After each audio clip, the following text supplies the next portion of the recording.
The last Yeezys I'm ever gonna buy. So, over the last month, Adidas has put out a fire sale of Yeezys. We have seen so many Yeezys drop all at the same time. It was honestly a bit overwhelming. These included restocks of some Grails, as well as some new colorways of previously released models. Now, personally, I already own most of the Yeezys that I consider Grails and absolute necessities for me, but I did go ahead and add a few pairs to the collection from this last restock, which I guess I just couldn't resist, and I'm gonna discuss them in this video, so let's go. Now, I wanted to clarify that the Yeezys that I got are not necessarily the best Yeezys to have dropped in the last month. They're simply the ones that I wanted. So I actually want to hear from you guys. Let me know in the comments, what are the Yeezys that you copped in the last month? Was it a Grail? Was it something that you bought maybe because it was a good price? Do let me know. I'd love to hear from you. I mean, despite Yeezys not being popular anymore, we can't deny that the Yeezy brand has added more excitement to the sneaker game since basically 2016 to 2022 than pretty much any other brand. We had some super fresh concepts, some super fresh designs that we have never seen on a shoe before. Add in the fact that using Adidas's Boost technology, they were really comfortable as well. And for a lot of people, it was even the first ever pairs of Adidas that they've ever bought. So we absolutely cannot deny the impact the Yeezy brand has had, but enough of all that. Let's get into the shoes that I got. Now, the first one is a model that I think is one of the most underrated and understated Yeezy models that I feel like no one ever talks about, and that is the Power Phase, or the Yeezy Calabasas as it's called. It is the most simple and arguably the most everyday wearable shoe that the Yeezy brand has provided so far. In terms of looks, I would compare it very much with a Reebok Workout Plus, except it's a bit more slimmer, and I think it goes really well with today's sneaker trends of people preferring the much slimmer models like the Adidas Samba, for example. And it's a shoe that I actually didn't even own in my collection, and I was very surprised when Yeezy brand actually restocked these. Now, the pair that I got is the simple brown colorway. It unfortunately only released in the United States in the last month. I did have some store credit from Adidas US, which I had got from a brand deal, so I had decided to use that store credit to get this pair as well as another Yeezy that I'll be talking about later in this video. But I was super happy to get this particular colorway because this is one of the few Yeezy Calabasas pairs that was made with a completely suede upper. Typically, most of them were made out of leather. And for the price of these, which is only $120, you're getting some very good materials here. The suede on this is buttery soft. Really like this colorway as well. I know I'm definitely going to get some use out of this in the fall season. It's a shoe that you can really throw on with any outfit. It's a pretty versatile sneaker. It does fit a bit narrow. I did get this in my true size, which is a US 11, which I think is the right size to get. However, if you have wider feet, I would suggest going a half size up.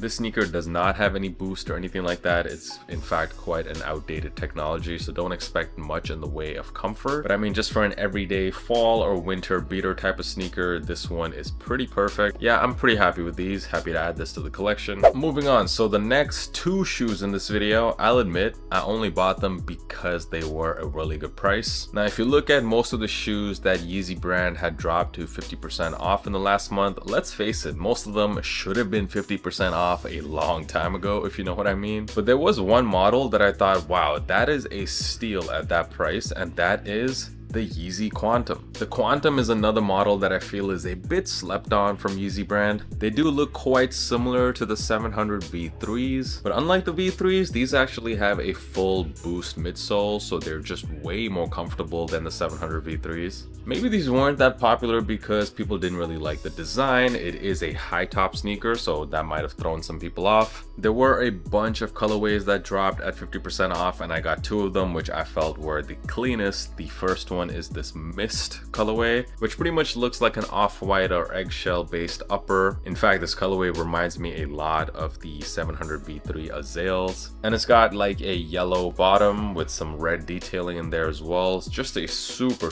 clean pair.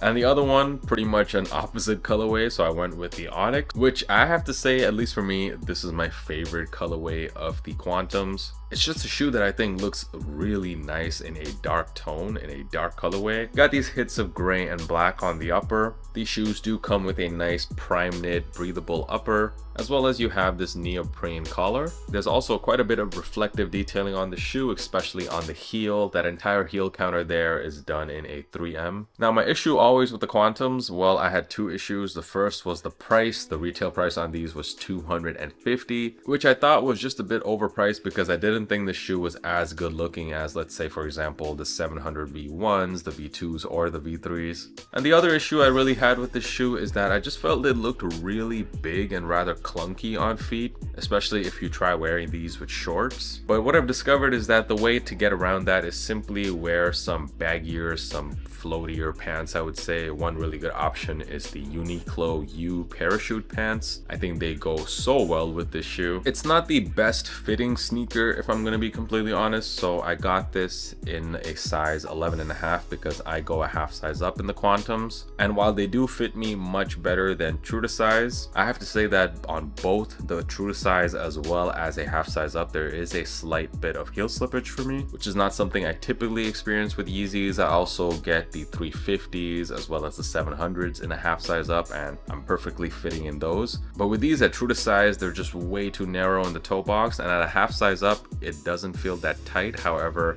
there is a slight bit of heel slippage, which I'm willing to accept. This is a shoe which I was definitely on the fence about. When I've reviewed these in the past, I didn't necessarily have the most positive review, but I still appreciate that it's a full boost midsole, it's very comfortable, and from a looks point of view, at least I think it's a very good looking shoe. So at 50% off, I really didn't think I would regret buying these, so that's why I got them. And moving on to the last Yeezy. Now this one actually was in fact a Grail, even though I know I said at the start of the video that I already owned most of the Yeezys that I consider Grails. Well, except for these. This is the Yeezy Desert Boot. I got it in the oil colorway. Now, in my honest opinion, you might not agree with me, but I actually think the Yeezy Desert Boot is a top 3 Yeezy. They look super fire. They're very comfortable, very good build quality and high quality materials. And I think for the price, for the retail price, these are kind of a steal. When you think about most boot manufacturers out there, such as a Timberland or Danner, Red Wing boots, I mean, all these boots do price their products at a pretty premium price. $200 for a pair of boots is a steal no matter how you slice it. Not to mention, these just look good on feet. Now, my favorite colorway all time of the Yeezy Desert Boot is in fact this one right here, the oil colorway. I was really hoping that they would restock it. This really deep dark brown tone I think just looks really good on this model. And also I do like this shoe in a much darker tone because I plan on wearing this in the fall and the winter during the dark and wet months here. A dark shoe like this is really good for hiding dirt and not making the shoes look too used. It did actually drop in the rock as well as the salt colorway. Materials on these are great. You do have a bit of breathability with most of the upper done in mesh, as well as you have a combination of suede as well as leather, and the suede does feel good quality, nice and soft. I can't say it fits perfectly comfortable. My toes still feel a bit pinched in, but not enough where I want to go up a full size. And I did get the shoe in the same size that I typically get all my other Yeezys as well. Like I said, I go a half size up also in the 700 V1, V2, and V3. The Yeezy 500 I think is pretty much the only Yeezy that I stay in my true size in. But with these, definitely don't go in your true size. Your toes are going to get absolutely crushed, so definitely go at least a half size up. If you have wider feet, then go up a full size. Yeah, I am really happy to add this to the collection right before this Yeezy chapter closes. One of my favorite Yeezys, I finally own them. Another shoe that I almost copped was the Yeezy 500, I believe in a sand colorway. Actually, I'm not sure if that's the official name, but that lighter brown color. Now, this is another shoe that if it was 50% off, I would have copped for sure, no questions asked, but the retail price of $300, that did put me off. I didn't know if I wanted to spend that much on a single pair of shoes when, especially for $250, you can get 2 pairs of Quantums. But let me know, of course, in the comments what else did you guys cop. And that's pretty much it. My last ever Yeezy haul. Really happy to add these pairs, especially this one right here. And honestly, salute to Kanye, salute to Yeezy brand, and also Adidas for all of the energy they brought to the sneaker game over the last several years. And I'm not just saying that as a content creator. Of course, it's been great making content about these shoes, but just as a consumer, it's been great seeing so many unique designs and just general excitement in the sneaker world. Make sure you are subscribed to the channel if you haven't already done so, because I'm dropping content like this every single week. And if you're looking to keep up with me on the daily, I'm dropping content every single day on Instagram. My handle can be found in the description as well at JDKick6, and I will be dropping a new episode of my podcast, The Kickback Pod. Once again, those links are also in the description. Thank you guys so much for stopping by and for supporting my channel. I'll see you guys in the next video. Peace.